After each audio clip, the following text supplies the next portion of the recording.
In this edition of Detroit Performs, a comedy theater engages and educates through their witty, creative, and hilarious craft. It's making a difference in someone's day. It's, when they come here, they leave their jobs behind, they leave all the stress behind. Getting them to laugh, it's a gift. I mean, it's a gift for us to be able to do that, I think. CriticCar Detroit shares citizen reviews on ArtX. All of the rich history of Detroit and all of the creativity was just awesome. An artist's lighter take on life. I want it to sort of entertain. I want it to, it's not serious. I mean, the world is serious enough that, it's just nice to create art that kind of is fun. And a writer explores a cemetery to discover the unknown history of Detroit. There's actually a battleground inside of Elmwood Cemetery. In 1763, the British, who were under siege by the Indians, tried to sneak up on the encampment of Chief Pontiac, but he knew they were coming, and he slayed the British forces. It's all ahead in today's episode of Detroit Performs. Major funding for Detroit Performs is provided by the McGregor Fund. Additional funding is provided by the Michigan Council for Arts and Cultural Affairs and the National Endowment for the Arts, and by contributions to your PBS station from viewers like you. Thank you.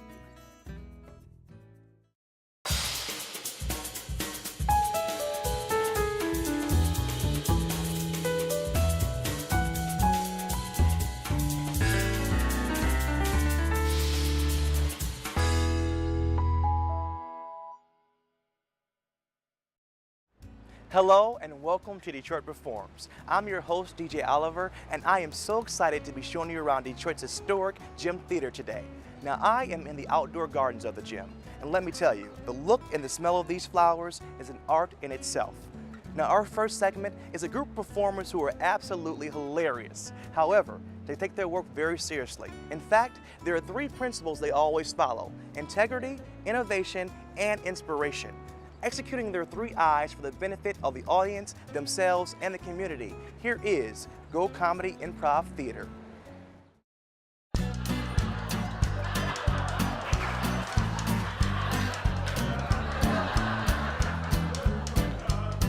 Improv comedy is the art of making something out of nothing. So whenever we do a show, we don't have any idea what it's going to be. We get a suggestion from the audience, and based on what they tell us, do scenes and songs based just off of that. I need a type of vegetable you might find in a farmer's market. Cucumber. Cucumber, I heard. Thank you, cucumber. We take you to Rome. The comedy comes from the truth of it. It comes from being in the moment and listening to what that other person is doing and helping to move that along. It's not really about being the funniest person or being the wittiest. It's about being with that other performer or whoever else is there. Yeah, you want to see it? What are you doing? I'm doing it. You want to see it? I'm afraid. Everybody here, as we say, like, we all have each other's backs, you know what I mean? And everybody here wants the next guy to succeed and, do well. And everybody here wants to collaborate with each other, you know what I mean? And because improv is like, it's a group effort. We're in the middle. We've got nights that are just short form, like game sort of shows, and that's usually on our Friday and Saturday nights. That's our show that's kind of like Whose Line Is It Anyway, where it's games that the improvisers play. And then we have evenings where it's more long form and scenic shows. And then we also have our scripted shows that come from long form improvisation. We also have our karaoke improv night on Sundays where anybody can come and try out, and they can sign up on the list, and we bring you up and tell you how to do it, and you get to try it out and see if you love it like most of the people here. As Led Zeppelin rocks, and Jimmy Page pulls you up to do a guitar solo. I mean, there's a lot of different improv philosophies. I mean, the way we approach it is that improv is something that everybody does. When you're a kid, it's called make-believe, and it's not hard to do. You just make stuff up. If there's dinosaurs, and no one questions, what era they're from. They're dinosaurs and you play. And kind of the older you get, the more you stop trusting your creative sources, and we kind of try and teach adults how to play like kids again. And the kind of the common through line in all of improv is the idea of yes and. You always say yes no matter what. If somebody calls you out as something on stage and it's the craziest thing in the world, you just agree with it and you become whatever it is that they make you, because that furthers what's happening. And then the second part of that is the and then you continue and you help to create as well. Anything can happen. You know, there's been scenes where, you know, you see people they drop their pants because the scene called for it. You know, but I mean that's one of the things I admire about a lot of improvisers is that the fearlessness that they have. When you're in that moment, you don't think about anything else. You're living that life for that brief minute or two or three, and after a set, an improv set, you know, it might be 25 minutes, you have 5 or 6 scenes in there. If you're in the moment in all of those scenes, you get off stage and you're not gonna remember it necessarily, just because you're so into what you're doing that you're not mentally taking notes of everything that's going on, which is the best sets I've ever had, when you don't know what happened. Sweet dreams are made of these. It's almost like you almost get like, I almost feel like I'm in a trance almost. And then when I get off stage, I like snap out of it. You know what I mean? Like come back to reality kind of thing. I miss my family. Damn, Camp 3 weeks ago. Where were you? Ow! Third player detected. To begin calibration, please stand in front of Connect. I really like just building something and creating something, you know, with, you know, my fellow improvisers. When you're improvising with other people, the goal is to make it just as funny as possible, make it as quick as possible, and, you know, just have it like have this nice, like, just a nice flow to the scene. When you just go out there and have fun. The best shows are definitely when I have fun. You know, when I'm like really enjoying it and not thinking about anything else. Sarah, she's going through withdrawals. Drug addiction, classic. Worse. I gotta clear the jellies. Candy Crush. This is serious. You could feel the energy come from the crowd, from the audience. And when we feel that energy, we give that energy right back to them. Yes. I heard that the killer, he would always give wedding gifts of an appliance. Like a toaster. Making people laugh is so rewarding. I mean, sometimes it's a little thing, but it's making a difference in someone's day. It's, you know, when they come here, you know, they leave their jobs behind, they leave all the stress behind. You know, getting them to laugh, it's a gift. I mean, it's a gift for us to be able to do that, I think, because it really does make a difference in people's lives. And it's, you know, I don't have a business degree. I don't work for Greenpeace, but this is what I can give back, and I do it pretty well, and I feel lucky that I get to.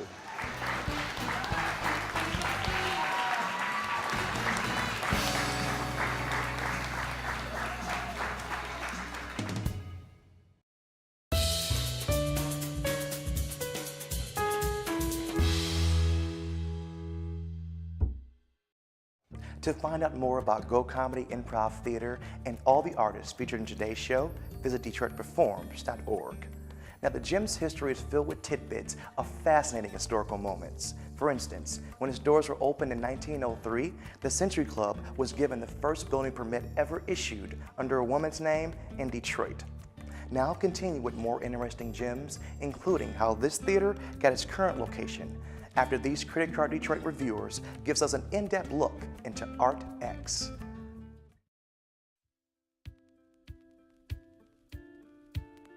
It's been such an amazing experience so far. The art here is amazing. The food was great, and we're so excited for the rest of the weekend. I'm Anne-Marie Baracki, and I'm here with Midtown Detroit, Inc., the producer of Art X Detroit. And we're here at the Museum of Contemporary Art Detroit to kick off Art X Detroit, the Kresge Arts Experience. It is so consistent with the things that are happening around Detroit these days. I saw John Donovan's work. It's disturbing and fantastic, and evocative. The vibe is really cool. I'm around all these other artsy-fartsy people like myself. Hi, I'm Rip Rapson. I'm president of the Kresge Foundation in Detroit. And I think ArtX is stunning, not just for all of the vibrancy that it has for the here and now, but for what it suggests about a future Detroit. A swirl of artistic expression going on. It's kind of like our own Detroit South by Southwest. We got film, we got art, we got music. All of the rich history of Detroit and all of the creativity was just awesome. And she brought back so much memories. Hear the sounds, the sights, the mood, the music, the pulse of a time that's long gone. There's a lot of like hybrid objects, maybe two cultures kind of merged into one vessel. These early artists sacrificed for the things that we take for granted as African American artists. It was nice to have a movie that read her poetry, where we felt we got to know her. Informative, educational, and rewarding. They call it World Without Borders, so it's a collaboration with other musicians from around the world. And we just felt like we were immersed in these cultures that were all working together, and it was beautiful. Very multicultural, lots of different instruments that I've honestly never even heard of. I went to the DIA and they had jazz. I went to the Science Center, they had rap. And I guess this is Motown right now here at the Majestic. This is my first experience with Terry Peak. It's kind of an out-of-body experience. Jazz band, just kind of stream of conscious, feel the Riding the elevator up and down. So good that we danced in the elevator up and down maybe like 3 times. It's theater at its simplest, and then theater at its really in an involved kind of state artistically. Provoking the theater of the mind. The use of metaphor, the depth of the language and the storytelling. Takes you back to the tradition of griots that go all the way back to the mother continent. It was like a blues, it was a poem, it was a story, it was a telling, and it was sexy. It's an enormous amount of depth and intelligence and creativity. We have so much talent here in Detroit. I am blown away. It's an 11, not a 10. I'm leaving inspired and excited about doing more great work about Detroit, Detroit's history, and excited to see what happens next for Detroit. It's just absolutely thrilling weekend. For what it's worth, it's here, it's now. Art X. I sit way back in the very last row. I still had Saturday night on my breath. You can view more CriticCar Detroit citizen reviews on their Facebook page and YouTube channel, which you can find through DetroitPerforms.org. Now, in 1997, Comerica Park could have demolished the gym, but instead, developer Charles Forbes decided to relocate the structure to the corner of Madison and Brush. The transfer broke the Guinness Book World Record as the heaviest building ever moved on wheels. Now, our next artist's diverse background in illustration and drawing led him to create his quirky signature paintings. Michael Birawer's unique cityscapes captures iconic places in colorful, three-dimensional pieces.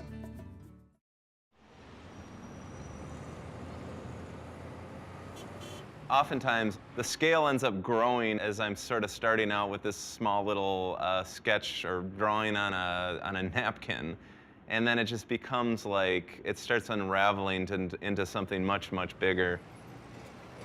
And that is kind of what has happened with this piece. It sort of got away from me, and then I had to sort of lasso it back in.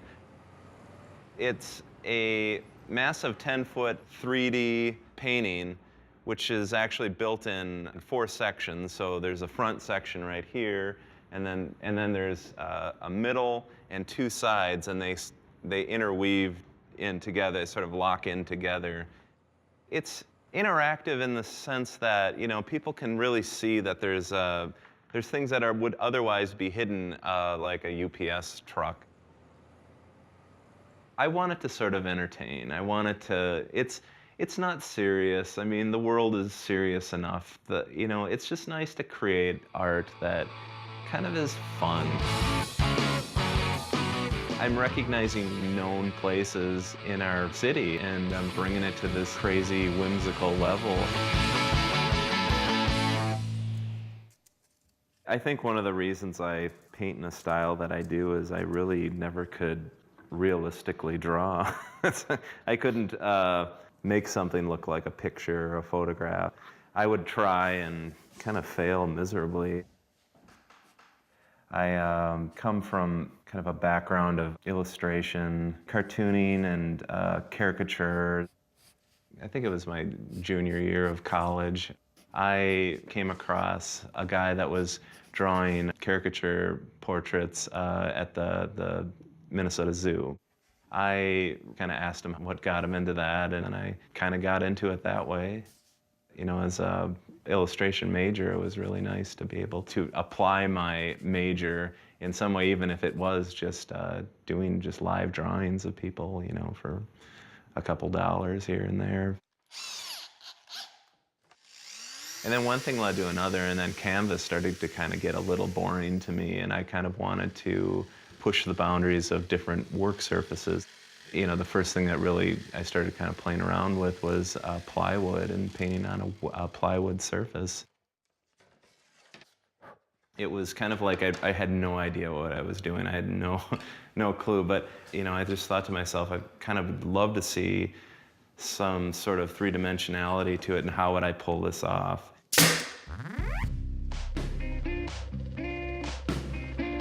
If it's maybe a brick building, I'm working on using textures out of what I use is a pastry bag, and I take these gel medium textures and then sort of fill it into the pastry bag and kind of use it to, you know, almost draw on the wood.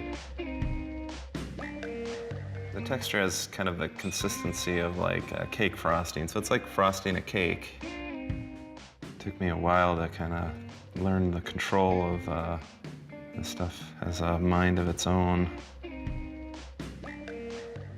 You know, it was just a lot of evolution of trying different things and pushing the scale element of it, making these paintings bigger and taking them on in something that maybe I hadn't tried before, to the point where I feel kind of uncomfortable about it. And that's for me, that's when good things start to happen.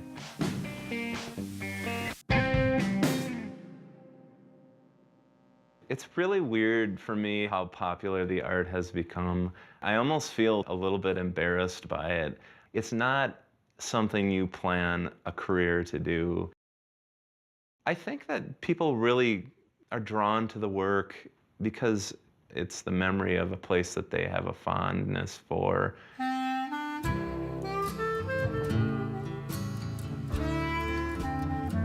You know, something like Mancini's, like people that have this fondness for Mancini's, they see the facade and they see how it's all lit up, and they just make this connection to these memories.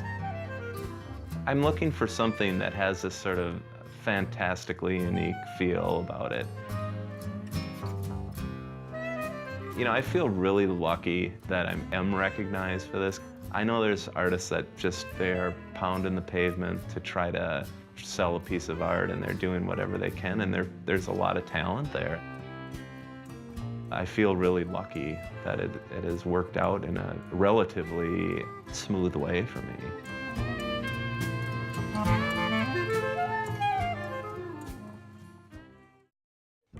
I think the next Birawer piece should be of Detroit cityscape. You can learn more about him by visiting DetroitPerforms.org. And now, here are the events happening this week around Detroit.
Today, the gym has settled into its home at the corner of Madison and Brush, leaving behind its performance roots to become a premier location for weddings, special events, and where people can revel in its antiquity.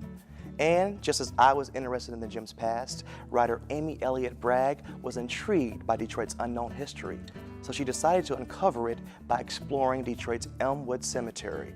Now here she is with snippets from the book her discoveries inspired. Before I started writing about Detroit history, I thought Detroit history went like this. French fur traders founded it, something, something, something, there was a fire at some point, and then Henry Ford started making cars. So I wanted to find out what happened in those 200 years in between. I first started coming to cemeteries because I wanted to make a personal connection to the people that I had been reading about in history books, and I think a cemetery is one of the few places that really drives home how these were real people who had real lives in the city. Elmwood is a great place to get a sense of Detroit history. It's the final resting place of governors, mayors, captains of industry, senators, soldiers, rock stars, and everyone in between. This is Joseph Campo. He's buried here in Elmwood, all alone on this hillside. The rest of his family is buried in Mount Elliott, the Catholic cemetery across the fence. Joseph Campo was a French Catholic, like most of the Detroiters of the day, but he was kind of a nonconformist. He was a merchant who was selling booze to the Indians. He was also a Mason, and after a high-profile feud with Gabriel Richard, the French Catholic priest of Detroit, Joseph Campo had finally had enough, and he left the Catholic Church, which is why he's here by himself with all of his family across the way. There's actually a battleground inside of Elmwood Cemetery. In 1763, the British, who were under siege by the Indians, tried to sneak up on the encampment of Chief Pontiac, but he knew they were coming, and he slayed the British forces. There were about 60 casualties that day, and the battle came to be known as Bloody Run, because the river, this one right here, where they were fighting, was said to have run red with the blood of British soldiers. This over here is the Scott Fountain. It was built by Cass Gilbert, the same architect who designed the U.S. Supreme Court building. This fountain almost didn't get built. When Jim Scott died in 1910, he left most of his estate to the city of Detroit to build this fountain, with the condition that the city also build a life-size statue of Jim Scott. He owned several pharaoh houses throughout the city, which were gambling houses. He liked to tell long-winded stories and bawdy jokes, and he was kind of spiteful. In one famous incident, he built a building called the Scots Folly, a giant, beautiful Victorian mansion at the corner of Park and Peterborough. His neighbor wouldn't sell him the adjoining land, so he made the house that he built as beautiful as possible from the front, and in the back he built a 3-story brick wall to block his neighbor's view. Ultimately, the Detroit City Council decided to build the fountain along with the statue. Jim Scott in life had been kind of a dapper dresser. He liked to wear bow ties and silk vests, and he was rarely seen without a big top hat, which you can see the statue doesn't have. So the hope was that no one would recognize him without it. To find out more information on Amy and her book, Hidden History of Detroit, check out DetroitReforms.org. And that wraps it up for this edition of Detroit Performs. For more information on arts and culture, visit DetroitReforms.org, where you'll find featured videos, blogs, and information on upcoming arts events. Also, be sure to like us on Facebook. Now, we'd like to thank the gym for having us here today. Until next Tuesday, get out there and show them how Detroit performs. I am DJ Oliver. Thanks for watching, guys.